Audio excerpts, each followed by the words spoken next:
We're live. We're live at Pirate Broadcast, and today is another amazing day with interesting people doing interesting things. And Stapho is one of those individuals that is doing a lot of interesting things because Stapho actually runs the marketing family. And I was brought into the marketing family because he's, you know, I've been known as a wizard on occasion, and Stapho is like a buff Harry Potter. So we got together, we did the marketing family, and we had a blast. And we've been going back and forth. Stapho is an amazing individual running an agency. Not in my he's not my next door neighbor, but he's someone's next door neighbor. So Stapho, good morning, good day. How are you? I'm good, man. Actually, it's really fun that you would say this because we actually have the whole apartment floor, so we don't have any next door neighbors. I'm my own neighbor because we have the office next to our place of residence. Oh, that's It's so nice. fantastic. That makes the commute easy. Yeah, it's so nice. It's so nice to be here. We had like two good chats before, and what I remember a lot about those is like obviously you're a lot more experienced than myself, and I really enjoyed hearing about like the billboard era and how how things were done then is different from how things are done now, but ultimately marketing has stayed the same. And the thing that's changed is just like now we actually have the data and we know what's going on rather than having to guess. And so every time I talk to you, it's so nice to connect with all that experience. So I'm happy to be here. I appreciate it and all the gratitude in the world for being here. Anyone joining us live today is welcome. Drop some comments in the feed. Let us know where you're from too, because I know there's a lot of people. Stapho, let people know where you're currently residing. So you're right now I'm in Sofia, Bulgaria, and originally I'm from Belgium. And just last week I was in Stockholm. Okay. So and on Thursday I take off and go to Houston. So it's like, okay, the advantage we have in the digital arena is the fact that we can actually do work anywhere. And it's not necessarily transparent and easy all the time because I got my little microphone, I got my environment here that's comfortable. It's early morning, it's raining outside, it's in Arizona. It's like it doesn't rain in Arizona very often, but it's like a little darker today. And so I just wanted to remind people that where we are living right now and the ability to connect with people around the world is amazing. And I just love the opportunity to make friends and make connections and build relationships. And I think that's really what it's about, Stapho. Before we jumped on, we were talking about building relationships and helping your clients develop quality relationships and quality content and really mature their platform rather than just go to scale and just like grow numbers. And maybe you could talk a little bit about that and how that strategy has worked for you and your clients, and what do you recommend to other people on the LinkedIn platform that what can we learn from, or any platform for that matter, because I think it's universal. So one thing that for the longest time I've been generating leads for myself on LinkedIn, and I've been able to gather a lot of attention for myself. And I've been doing this in the past, but still it's going pretty well. I think last week I did like a post and got like 50,000 views or whatever. And I've noticed that when we take over somebody else's account and we try to turn them into a LinkedIn thought leader, that we're ultimately doing the same actions on their profiles as the actions that are taken on my own profile, right? So on paper we're doing the same thing, but for a long period of time, until a couple of months ago or like 6 months ago or whatever, the results were vastly different. So my profile, there's always tons of inbound leads. People are tagging me, reaching out to me, like enjoying my content, all this kind of stuff.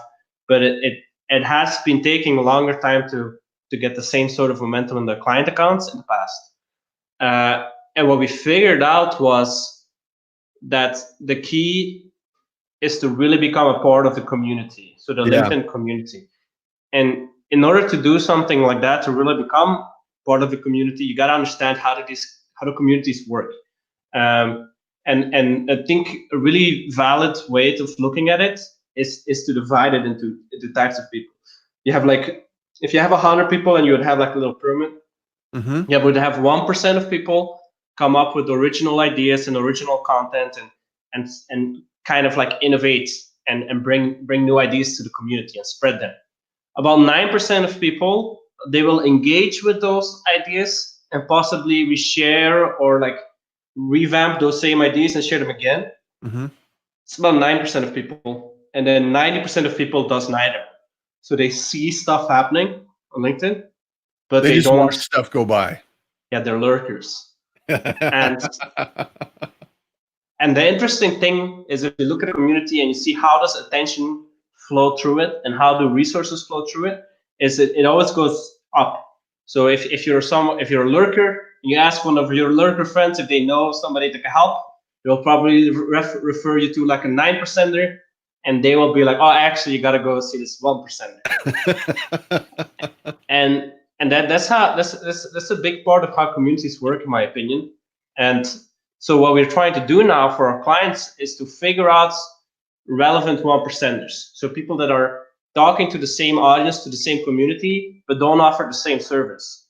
And if they build relationships with other 1%ers, just like if you and I build a relationship, Uh-huh. we're selling I to think we have a probably, relationship. We're connected, right? yeah. If somebody comes to me and they need something that I cannot provide, but you can, that is going to be good for you. But it's also good for me, because that means I've been able to provide value to somebody in my audience. And if you have somebody reach out to you that needs something that I offer, it's also both for all of us. Yeah. The individual gets helped, you manage to give value, I manage to make a business relationship. So the new way that we're looking at of doing it for our clients in a systematic manner is identify those other 1%ers, have them build real relationships with them by inviting them to be on a LinkedIn Live, inviting them to be on a call, engaging with their content, and then leverage the bigger network for everybody's benefit. And I think that's what I could give away, is just like, look at all these other people active in your community that have a voice, and become real friends with them. Offer them something of value, engage with them, and it's going to pay off for both of you, and everybody's going to win if you do this. Realistically, there's a Dunbar number. The amount of people that you can maintain a close relationship with is between 50 and 150 people. That's it. You cannot maintain close relationships with more than that. So be a little bit picky about that, so that you maintain relationships with people that have impact on a community. And this is just a really good way of extending your actual sphere of influence. Yeah, and I think it's important for everyone to understand that, and I've seen this a lot, and I'm in it for the long haul. I've been doing this a long time, and I understand the mechanics that it takes. Consistency over time builds a reputation, right?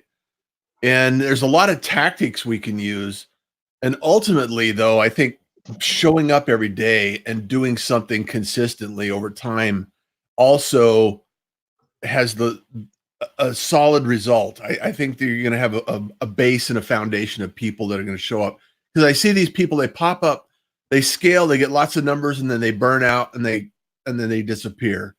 And I've seen it over and over and over again. I don't know if that's your experience, but you've been consistent for, well, as long as I've known you. You're in there, putting out content, you're putting out quality content, you're making connections. I see your name pop up on a regular basis.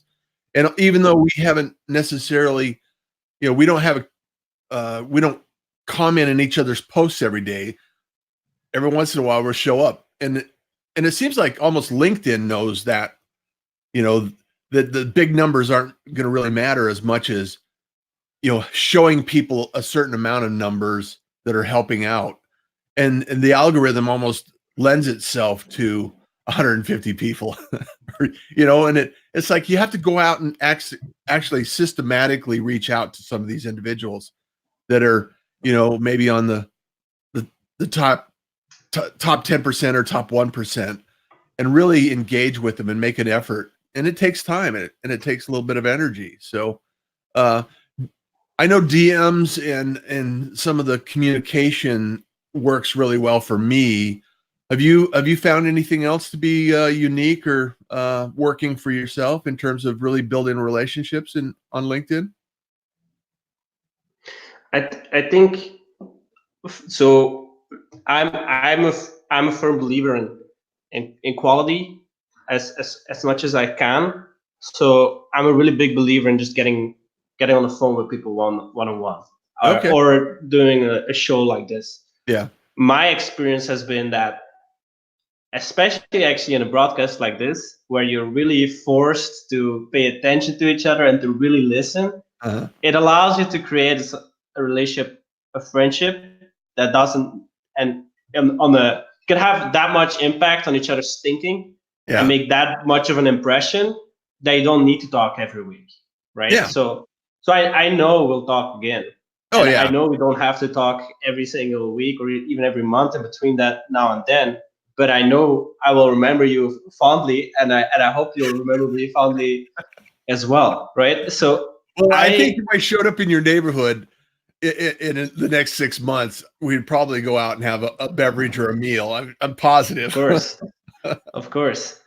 So, I really dislike spending a lot of time on my chats. Yeah. I really, I'm basically allergic to notifications.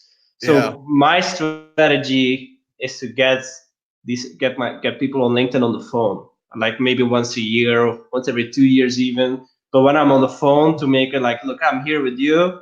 I'm listening to what you're saying. I'm actually trying to help. If you're asking for some sort of help, I'll give you my best advice for free, Mhm. and just do that one by one. Like have Yeah. a few calls every week, and that is just, for my personality, the best way of doing it. And if you pick the people correctly, and of course you don't only talk to people that have a big sphere of influence, but if you make sure to get at least some of those people, and you actually talk to them, you actually get to know each other, Mhm. it adds up. Like I think I've had about 2 to 3 calls a week with new LinkedIn friends a week for the past 2 years, Yeah. and those are the people that I will always see in my comments. Yeah. uh, Especially if my content is a little bit more shitty.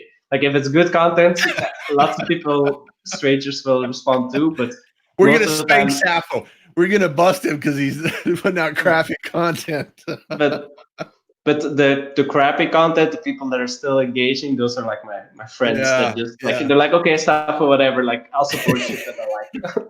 That's so funny. Hey, I just want to give a shout out to Sherry, Amy, David, Jordan, uh, Kushbu, Gina.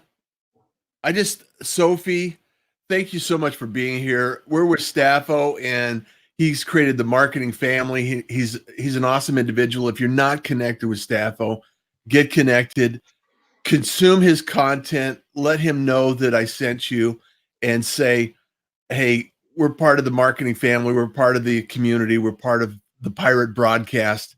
His Stapho's now a pirate. So I'm a wizard because we were in the marketing family, and now Stapho's a pirate. So join in and make sure that you stay engaged as much as possible. I know it's busy. Life gets busy.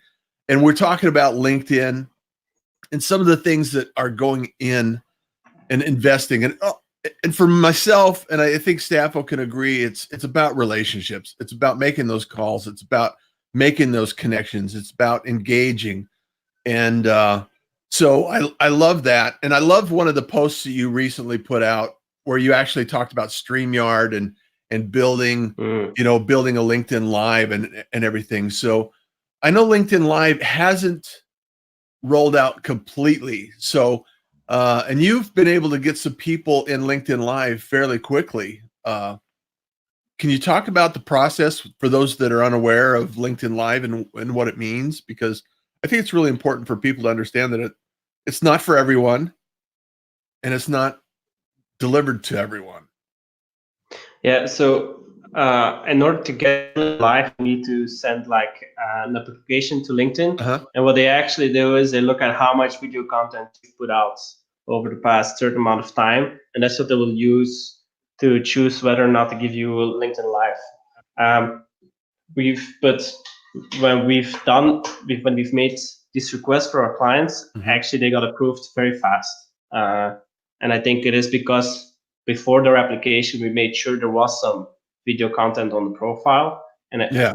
I think that would be a good tip, is to just, before you send your application, like put some video out there, make sure you look good, and you're not spouting some kind of like Nazi bullshit or whatever, like say something that LinkedIn would be able to support, and I think you have a good chance of being approved like fairly fast. And then another thing you need to realize is that you don't necessarily, I mean, you need a third-party tool in order to be able to go live.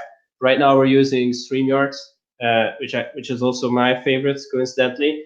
And the reason I like it so much is I think it's the cheapest one, but it also allows you to go live in multiple locations at the same time. Yeah. I think it's very valuable to be able to be live in multiple locations at the same time, just because, I mean, people have different preferences for different like sub functionalities of different platforms. For example, I know lots of people like to consume long form content on YouTube, but they actually don't enjoy it to consume it on LinkedIn, for example. Or I don't like to chat on YouTube, for example, but I like to chat a little bit more on LinkedIn or Facebook, So maybe somebody that prefers to have this kind of long form content on Facebook. So putting it in multiple locations is, I think, a huge benefit for both the producer and the consumer of the content. Well, and I have a lot of friends that I'm sure you do as well. As there are people that hang out on YouTube. There are people that hang out on Facebook. There are people that hang out on Instagram. You don't necessarily know where your audience will find you, right? Mm-hmm. And we were talking about being able to be found is one part of the equation, and then also showing up on a regular basis. Consistency is part of the equation, and I think when you're live streaming to multiple platforms with a platform like StreamYard, I think it's much easier to be found in multiple locations because it's so simple. You just turn it on and it's there. So like right now on this show, we're streaming to Facebook Live to the Pirate Broadcast on Facebook, and we're streaming live to YouTube to my channel, Russ Johns, to the playlist. It'll be a playlist and then also I turn that into a podcast so people can listen to that. So and I just launched that the other day. So this will be on, Spotify, Spreaker, Apple, iTunes, all of the, anywhere you want to listen to your podcast. So if you're traveling or going to work in the morning or something like that, and you just want a piece of information to listen to or check in or check out, it's available. So being able to be accessible is really part of the equation. I think it's really important to understand to be accessible, to be able to get on a phone call with you. I created Book Russ, bookruss.com. So people, it just goes to my booking platform, and you schedule it and we get on a call, a casual conversation, and just have a chat. So it's super simple. And removing that friction, I think, is really opens up the conversation a little bit more. So I suspect you have strategies for that, or do you do outreach more than, if you see somebody interesting, do you just reach out to them and say, hey, let's jump on a call? Or how do you approach that philosophy? Yeah. So right now I'm kind of like in a luxury situation where I will just have lots of people reach out to me, and then I'll send my booking link to them and hang out with them most of the time.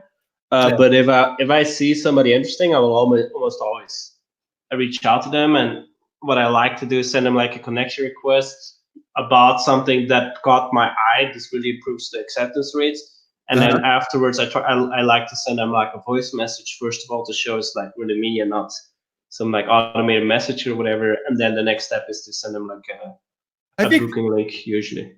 Yeah, I think that's a really powerful way to introduce it. I use a platform called Dub, and I just create a short video message with a call to action in it.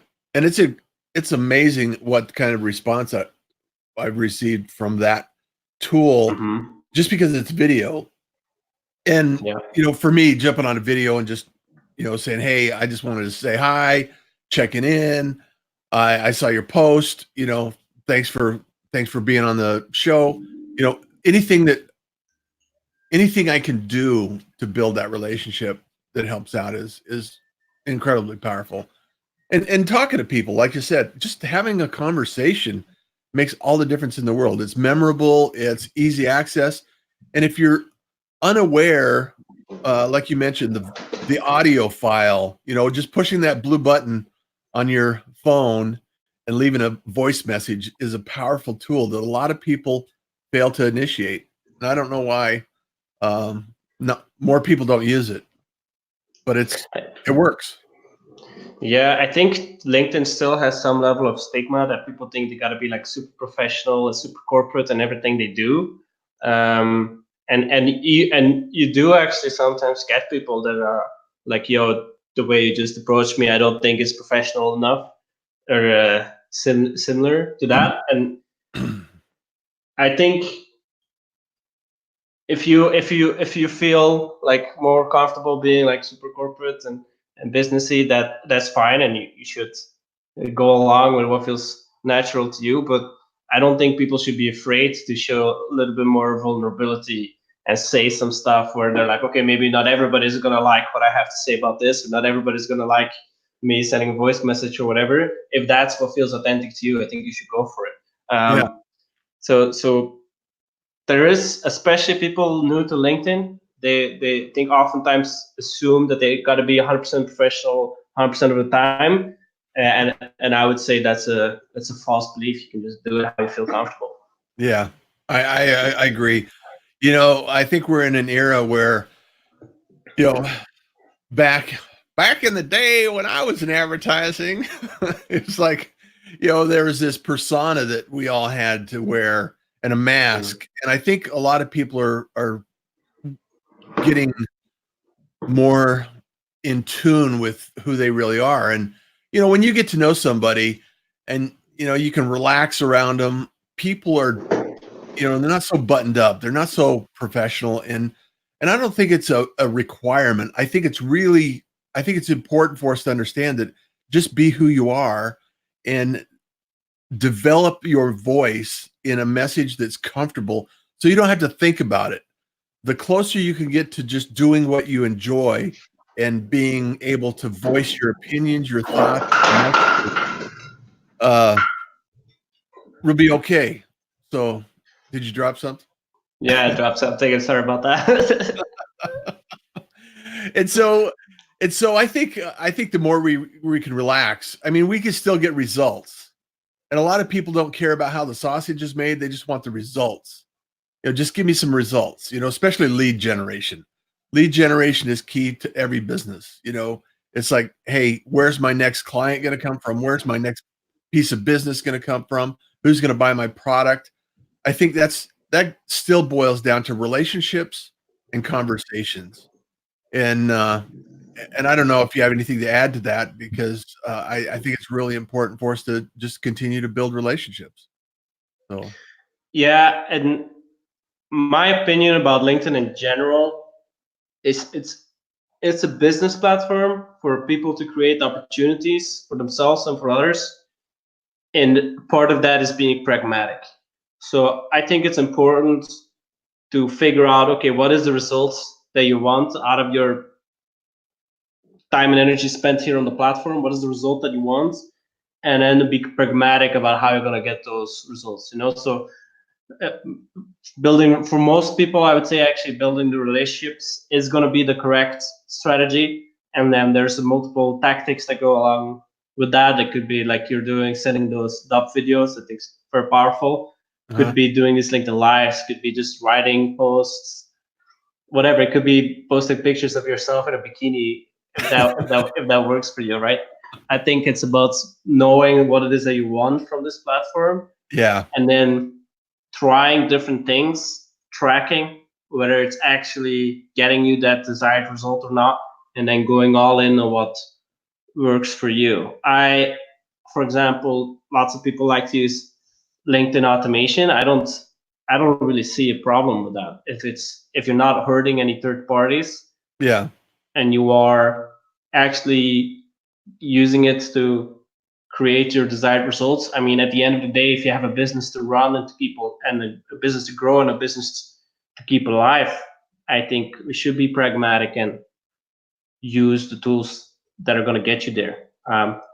And often, if for some person, if they notice that their target audience doesn't respond well to, let's say, swearing or whatever, then you should probably stop swearing. You know, Yeah. it's all about tracking what is working for you and what isn't, and then going all in on those things. Yeah.